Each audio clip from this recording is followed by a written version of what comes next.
You are about to join a triad society. According to the law, you must cut your fingertip and let your blood drip into the communal wine. As you raise the knife, the disciplinary leader slams his hand on the table and two men pin you down. He asks if you would still join if he cut off your finger right now. Feeling the cold steel, you don't pull back. You stare him in the eye, saying you would sacrifice your whole hand for the society's trust. He laughs, withdraws the knife, and refills the wine. Your uncle gives you the bowl, and you drink it all. The wine burns your throat, mixing with the taste of your blood. You have officially become a pawn in the triad. 3 weeks after the ceremony, you are in a deserted area with a bowl of noodles. Your uncle walks in and places a car key and a paper with an address on the table. Old Tam at Pier 7 owes the society money and is acting tough because he knows some police. This is a test for you. That night, you arrive at the pier. Old Tam is there with tattooed workers, but then 4 men with iron bars come out from behind containers. One attacks, and though you dodge, you get kicked hard. The pain brings you to your knees. You remember your oath and know that if you run, your career ends and your uncle pays the price. So you pull out a Zippo lighter and a bottle of gasoline. Ignoring the blows, you rush toward Old Tam's fishing nets and threaten to burn everything. The nets are worth far more than his debt, so he panics and pays you. As soon as you have the money, you light the gasoline and throw it on the nets. In the chaos, you escape. Back at the tea house, you place the money on the table. You have completed your first step on this bloody path. After 2 years of living on the edge, you are no longer a scared youth. Your name is now spoken in hushed tones. You survived a gang purge and even protected your uncle from an ambush. Today, the atmosphere in the Grand Lodge is very serious. The disciplinary leader announces that in 2 years and 18 missions, you have never made a mistake. To reward you, he presents a wooden pole with brass ends, the symbol of a red pole, the rank of a warrior who commands the society's combat forces. You are excited but know that a higher position brings more danger. Your first task is to manage the busy and troublesome area of Simshatsui. In a nightclub VIP room, your subordinates report that the police are coming to seize a shipment of drugs in your basement. You stay calm and order them to hide the drugs on a garbage truck and fill the basement with flour. 30 minutes later, over 50 police raid the club. You walk down the stairs with a smile as they search. After they leave with nothing, you find the traitor who informed on you. You are shocked to see it is the man who joined the society with you years ago. The position you now have was supposed to be his. You shoot him without hesitation. In this society, there is no room for traitors. He falls, and revenge is yours. But as you look down at the city lights, you feel nothing but emptiness. Back at the altar room, the society's eldest strategist reveals your uncle's will. The truth comes out. Your uncle was not just a regional boss, but the secret dragonhead, the supreme leader of the society. He hid his identity to protect you. In his final lines, he chose you as his successor, leaving you the dragon-carved jade ring and the society seal. As you put on the ring, a chilling aura fills the room. All the big brothers kneel before you. You are now the dragonhead, holding the power of life and death over the entire Hong Kong underworld. You are no longer a pawn. But your rule is one of pure destruction. You turned Simshatsui into a slaughterhouse, your brutality shocking even your own men. You not only destroy your enemies, but also turn on anyone within the society you suspect of disloyalty, executing them publicly in the main hall. The peace your uncle built is gone. The government, once willing to look the other way, now sees you as a destroyer. They send in special forces and the military, sealing off the streets. You stand on the top floor of your mansion, watching the city being choked off. Your opponent is no longer a gang, but the full force of the state. When the final assault comes, your mansion is hit with overwhelming firepower. Your men fall one by one. With no retreat left, you grab your final machete, knowing it is a suicide mission. You stand alone against the military's guns, a tragic symbol of rebellion crushed by the wheels of power. In the end, you realize that no matter how high you climbed in the Triad, you were just a speck of dust in the vortex of a nation's power. The rain falls harder now, mixing with the blood at your feet. The military's guns are all aimed at you, a single figure standing alone in the rubble of what was once your empire. You grip the machete tightly, its blade chipped and stained from the night's violence.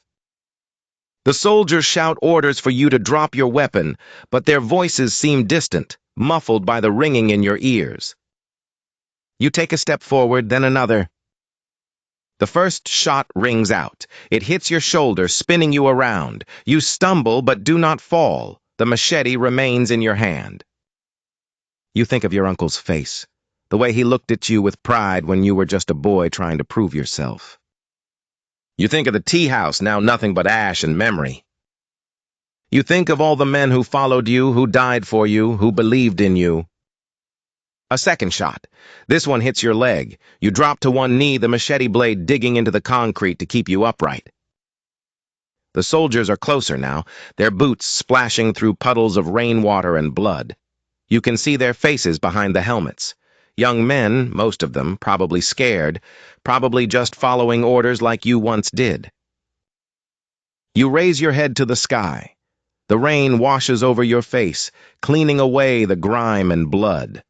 For the first time in years, you feel something other than rage or ambition or fear. You feel peace. The third shot is the last thing you hear.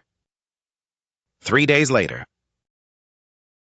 Life goes on, it always does. 5 years later. A boy sits on a stoop in a poor neighborhood watching older teenagers flash hand signs and talk about territory. He is 15, angry, fatherless. His mother works 2 jobs and still cannot pay the rent. The gang members notice him watching. One of them, a scarred man in his 20s, walks over. "Hey, kid, you look like you got nowhere to go." The boy shrugs. The man sits beside him. "You know, there was a man once, before your time. He started just like you, alone, angry, with nothing to lose." He lights a cigarette. "He became the most powerful man in this city, had everyone eating out of his hand." The boy's eyes widen with interest. "What happened to him?" The man exhales smoke into the night air. "He forgot that power don't last.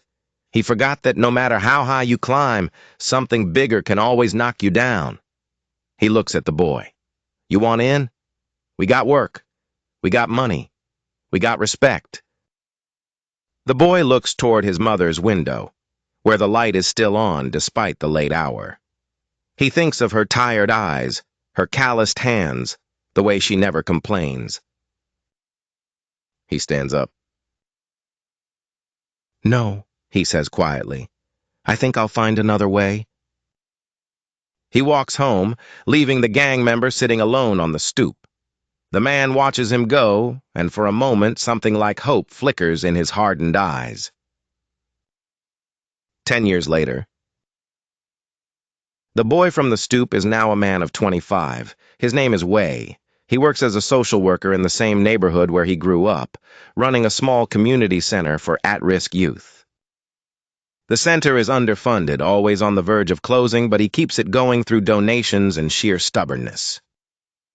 Tonight he's locking up when a car pulls up. A window rolls down. It's the scarred man from all those years ago, but he looks different now, older, softer, wearing a simple polo shirt instead of the flashy jewelry and leather jackets of his youth. "Wei," the man says, "get in. There's someone who wants to meet you." Wei hesitates.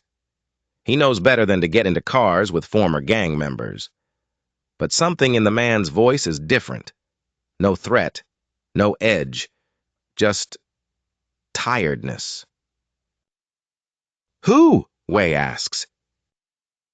"An old woman. She's been asking about you for years. Says she knew your father." Wei freezes. He never knew his father. His mother never spoke of him except to say he died before Wei was born. No details, no name, just a wall of silence. He gets in the car.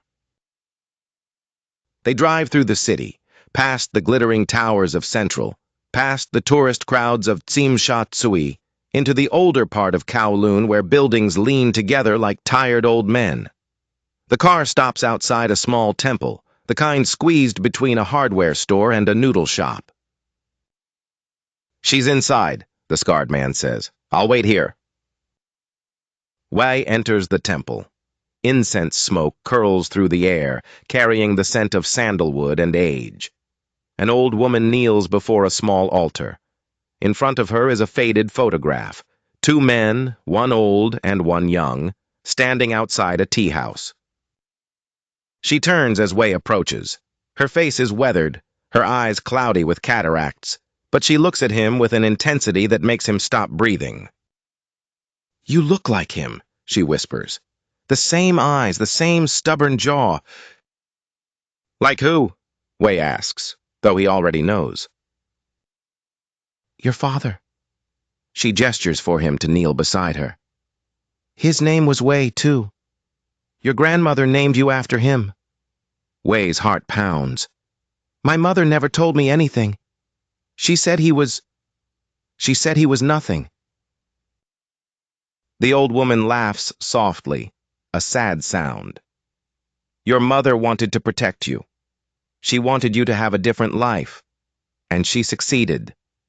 She looks at the photograph. "But you deserve to know the truth."